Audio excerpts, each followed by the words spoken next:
मामा बालेश्वर दयाल महाविद्यालय में हर घर तिरंगा रैली का आयोजन। मामा बालेश्वर दयाल राजकीय महाविद्यालय कुशलगढ़ में राष्ट्रीय सेवा योजना इकाई द्वारा हर घर तिरंगा अभियान अंतर्गत भव्य तिरंगा रैली का आयोजन किया गया। इस कार्यक्रम के शुभारंभ पर महाविद्यालय के प्राचार्य महेंद्र कुमार दीपन ने तिरंगा रैली को हरी झंडी दिखा रवाना किया। इस अवसर पर उन्होंने विद्यार्थियों से आह्वान किया कि वे राष्ट्रभक्ति की भावना के साथ अपने घर पर ससम्मान तिरंगा फहराकर देश प्रेम का परिचय दें।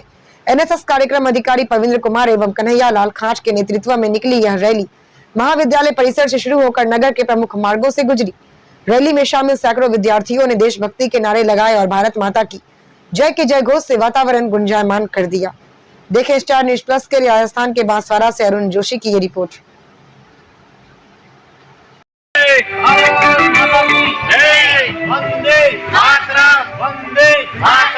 हर घर तिरंगा, जय तिरंगा, हर घर तिरंगा, जय तिरंगा।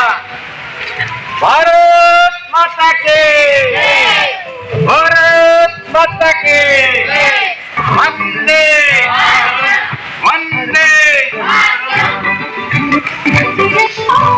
इंकलाब जिंदाबाद, इंकलाब जिंदाबाद। जय जवान, जय किसान, जय जवान, जय किसान।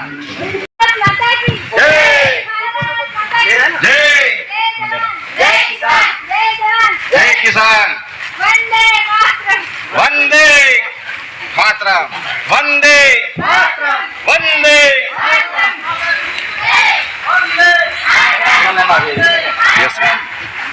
भारत माता की जय, भारत माता की जय, जय।